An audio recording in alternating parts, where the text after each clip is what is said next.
Good morning, everybody.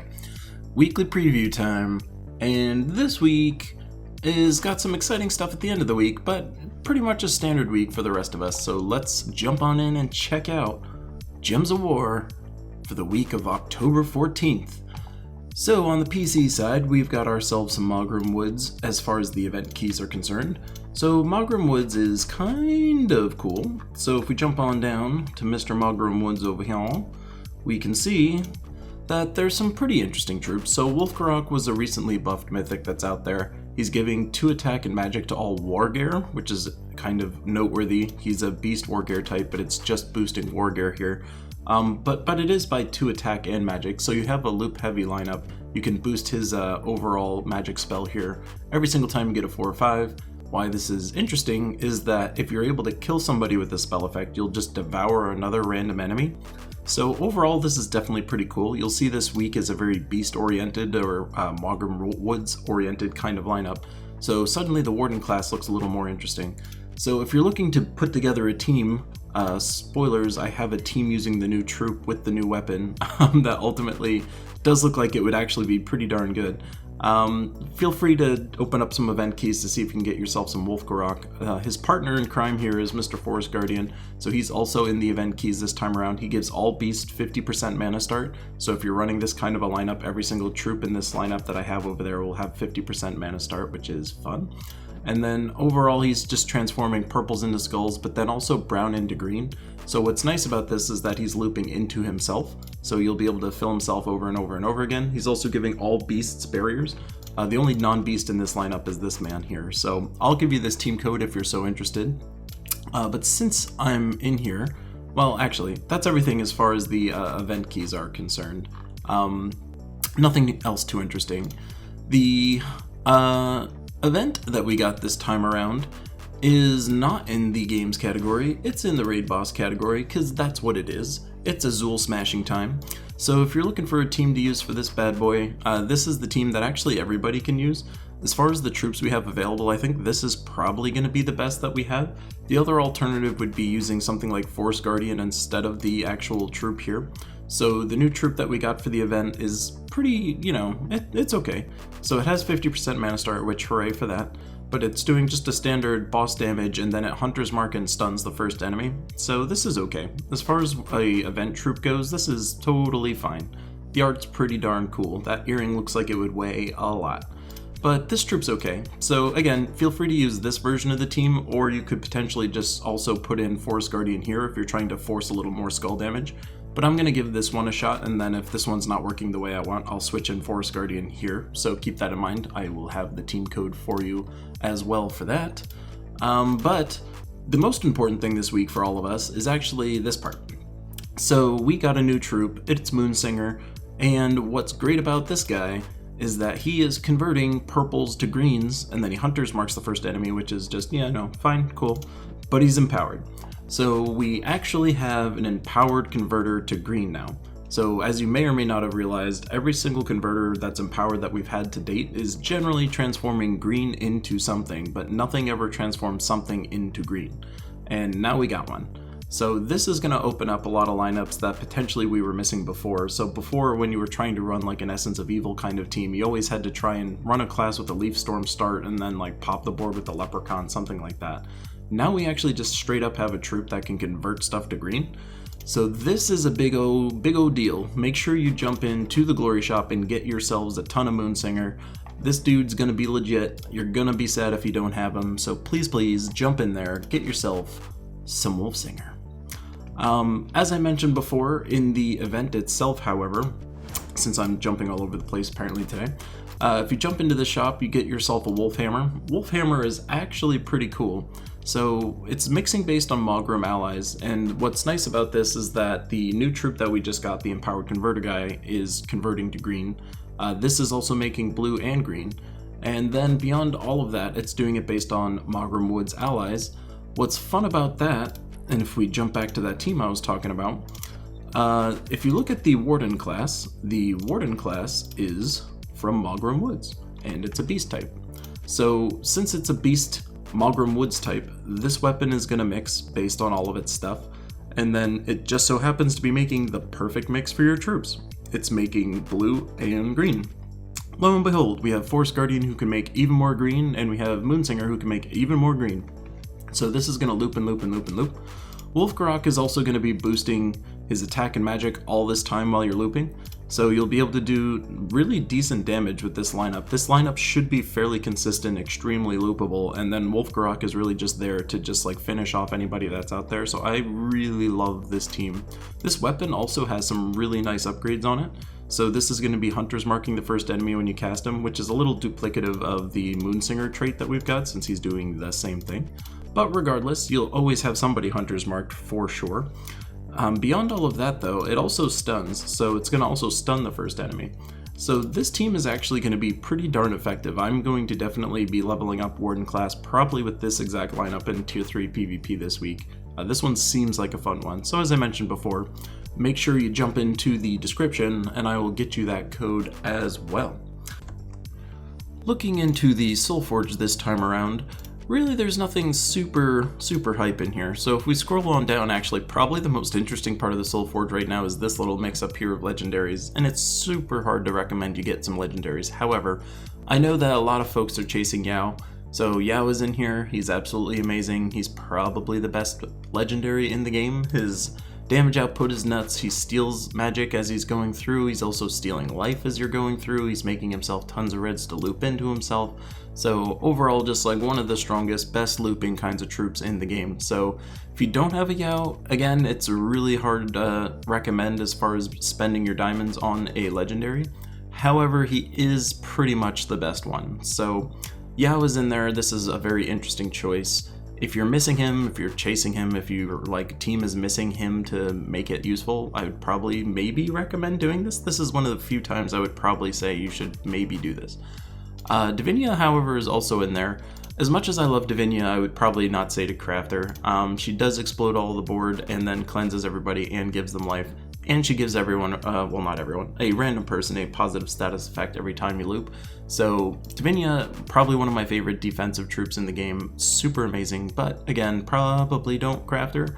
But then we got all these other folks, and then there's it's Death, so that's a no, it's Stonehammer, so that's not really, it's Urlai, definitely no, and then Ubestead is like a maybe, but Ubestead is not really used in pretty much any of the meta teams these days. You can use a cheeky rope dart team in PvP if you want to sneak out some quick wins. However, he's really not doing anything all that interesting. I shouldn't say that. He's actually a very nice troop to have, certainly in the early game. At the end game, however, he's not really used all that much. I literally just got him maybe a month or so ago, so I would not necessarily recommend crafting him. So unfortunately, from a troop perspective, the only one in here I would maybe recommend would be Yao. But everyone else you can kind of take a pass on. As far as the weapons are concerned, so Hope's Crescent's in here. I'm personally not planning on crafting this because anytime you're dealing with an eliminate all armor type of thing, this better be doing something with the armor, and this one isn't. So the reason I say it better be doing something with the armor is that there's tons of weapons in the game that will eliminate the armor, but then also give you some kind of benefit on top of this. So this isn't really all that exciting. You could theoretically use this as like a hyper version of the rope dart, but this is only if you're fighting teams that have greater life than you. So this will definitely do more damage than a rope dart, but generally the main reason you're using something like a rope dart isn't that you're trying to kill with it, you're just trying to mess up their team order and entangle somebody and get an extra turn. This one's trading all of that for potentially the ability to kill them.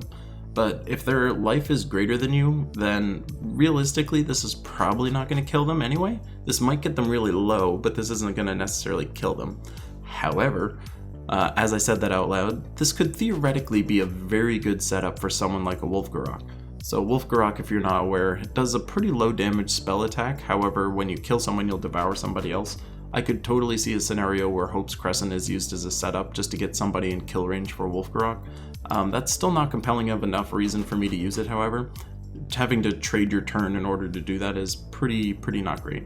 So I probably wouldn't recommend that. However, Doomglave's in there, and Doomglaive is the best. I was about to say another word, but it's the best. So damaged everybody, it's converting browns into Doomskulls, so super amazing from that. But what's also amazing about this is that it's going to entangle the first troop. And then beyond all of that, what it's also going to do is create a leaf storm. So this is actually one of my favorite Doom weapons. It doesn't have any failure into it, so it's not creating any gems that are going to mess you up. It has an entangle, it's got a leaf storm tied to it. So overall, I think this is one of the best Doom weapons in there.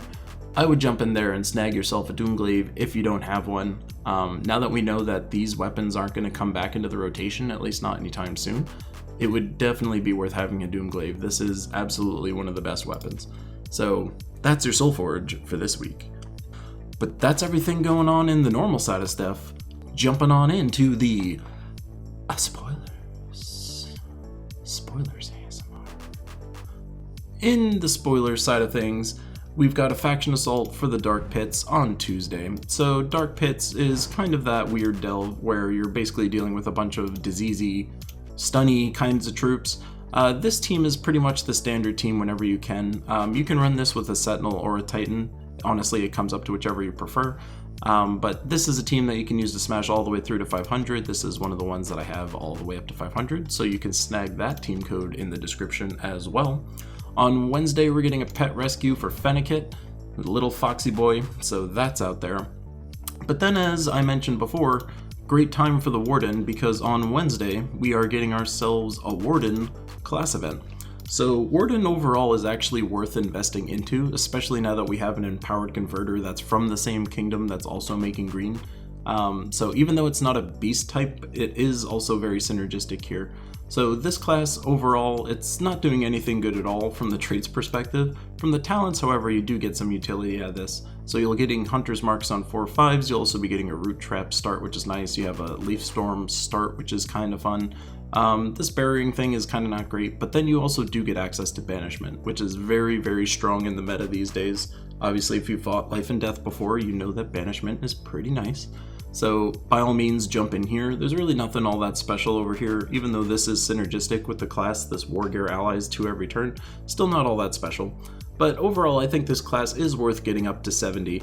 It is going to have more and more value as the game goes on, and hopefully it's one of those classes that the devs kind of look at and say, yeah, you know, we should probably give that class a little more love. We'll see though. And then finally, on Friday, it is no murder time, because that's right, you heard it here first. It is a Vault weekend. So since it's a Vault weekend, and since the new patch is coming out, and if you saw any of the patch video content that's out there, you're going to be needing a lot of souls now. So I would strongly recommend you jump in there and you do a ton of explorers.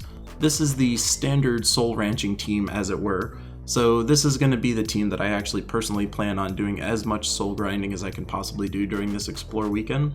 I'll probably trade out Umberwolf for just a hero class instead, so I get some class XP as I do all this.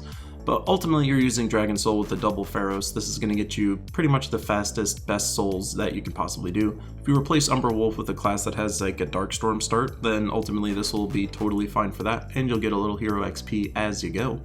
So I would strongly recommend doing that.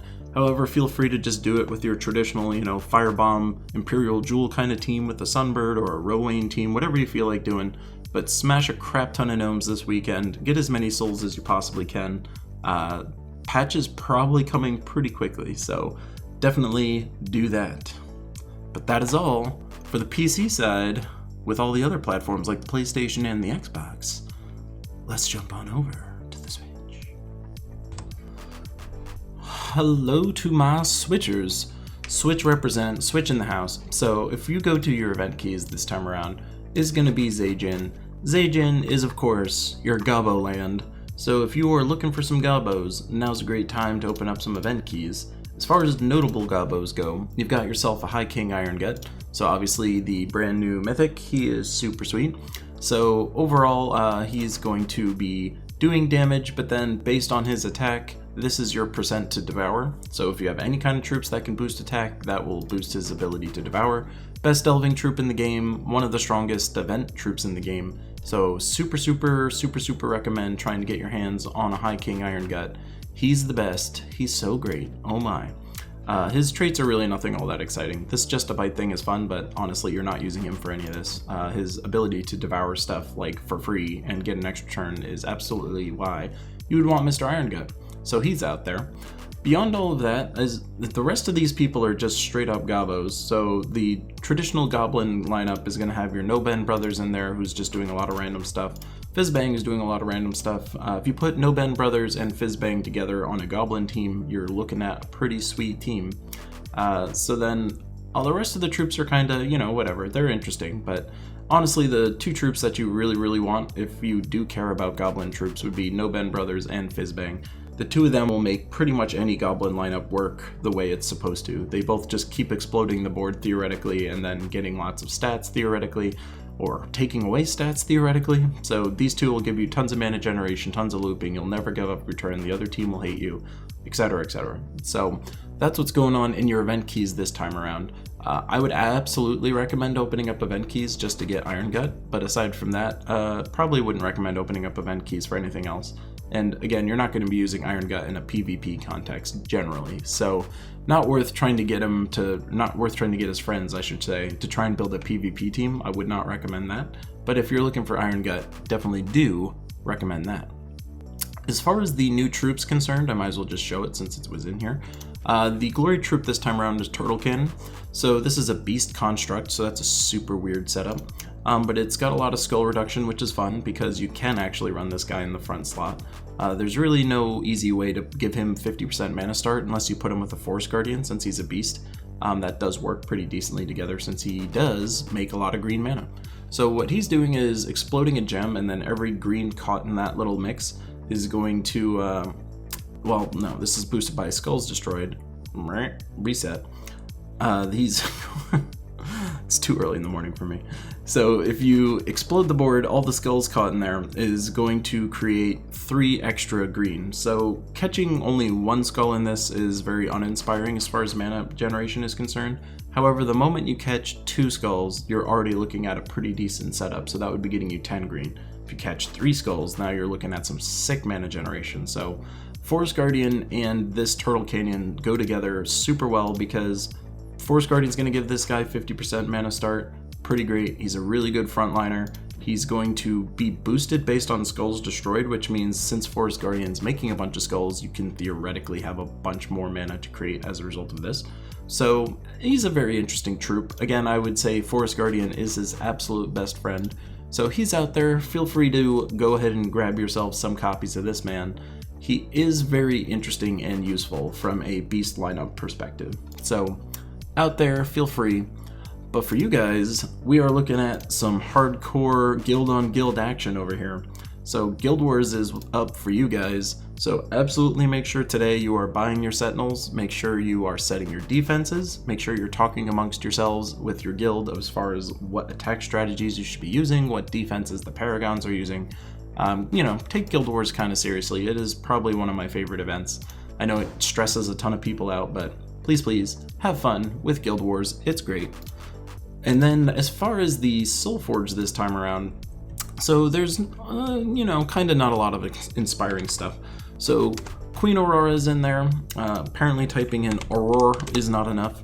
But Queen Aurora is in there. She's probably the most interesting of all the actual available ones out there. Really strong defensive troop. So he's bonus mana to every single mana color, super fun. She's also gaining magic whenever someone casts a spell, so if you have a very loop heavy lineup, you can actually pump her a little bit. But this bonus mana to every mana match is super fun. But then she's giving everyone barrier, everyone life, except herself, because she is so unselfish, so wonderful. And then creating 10 gems of a chosen color. So you can theoretically loop super hard with this troop. Like I've put together lineups where I literally just cast Queen Aurora like 7 to 8, 10 times in a row. So obviously if you're able to do that, you probably can't lose the fight at that point. I would hope to God you can't, because your team should have so much life and barrier. You'd be great to go, not to mention that everyone should be full mana. So Queen Aurora's out there, certainly a cool, fun troop.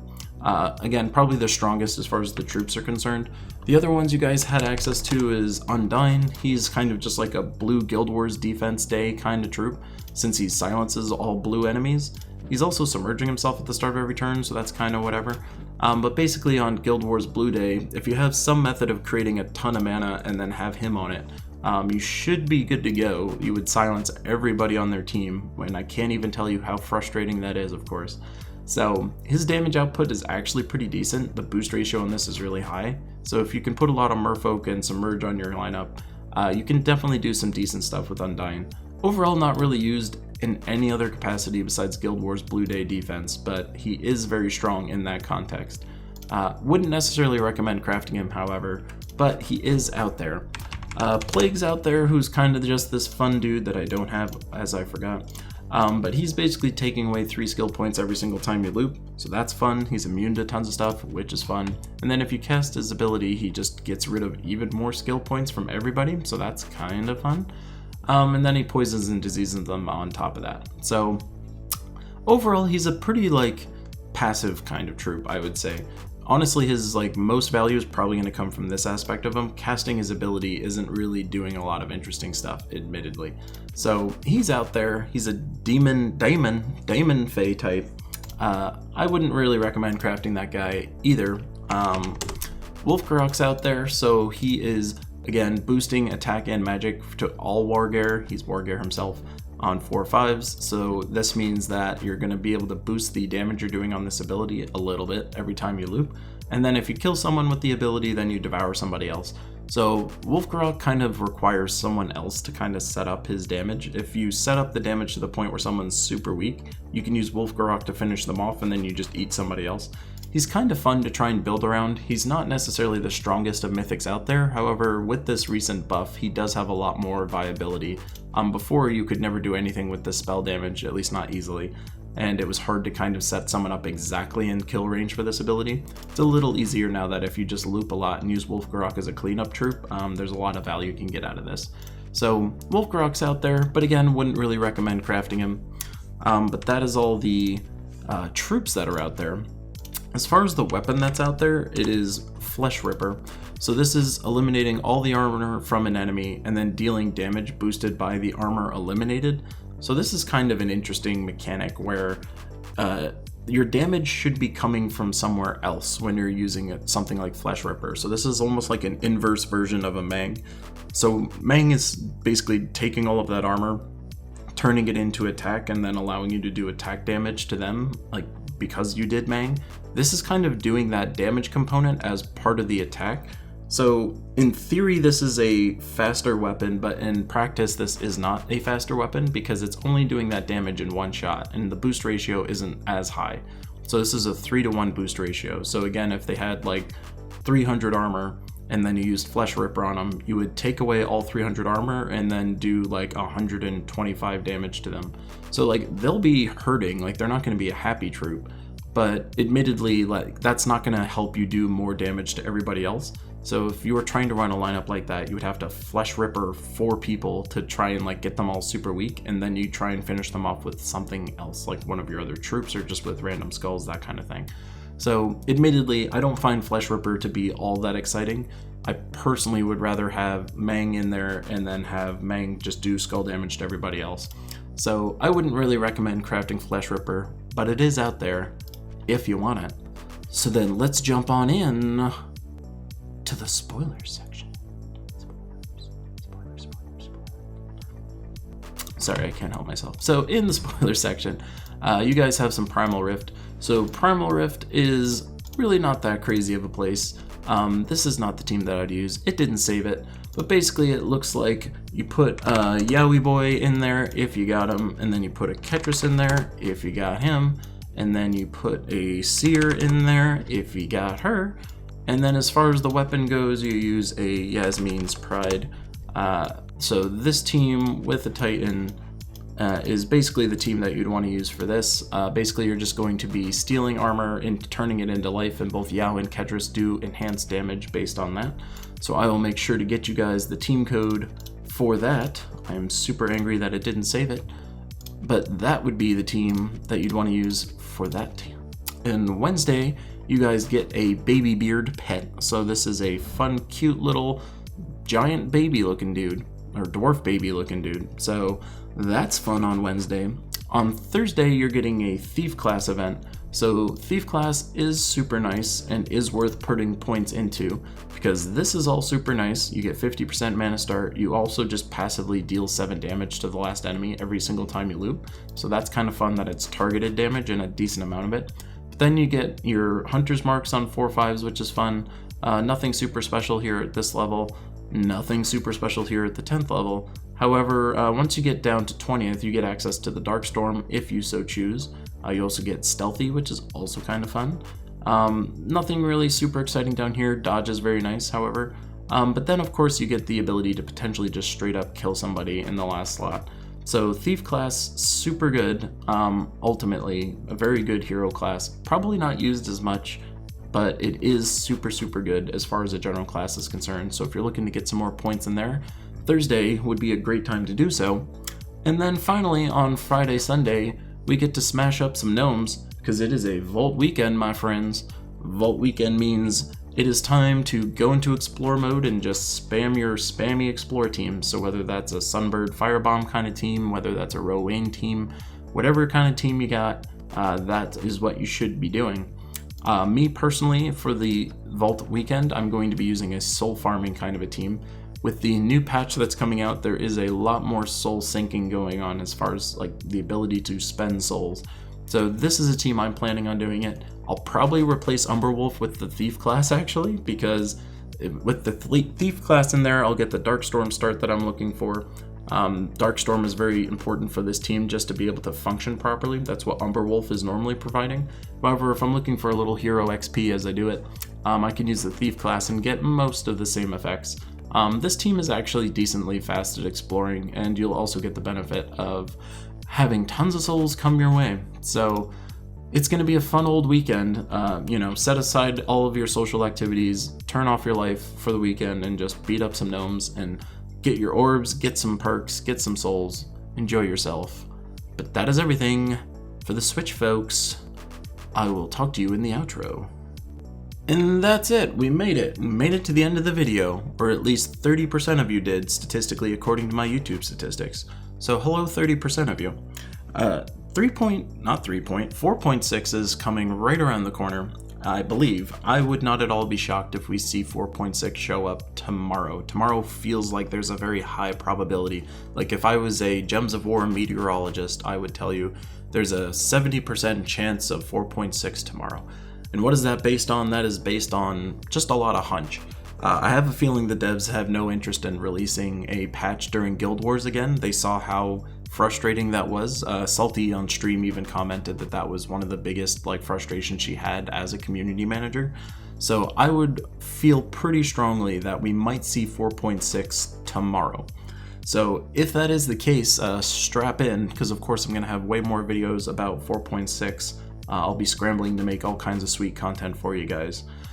Beyond all of that, we got more streams going on. Of course, I had my 1,000 sub stream, so thank you to all of you guys again, just for checking out my content. Make sure you share it to all your friends. Tell them how cool I am.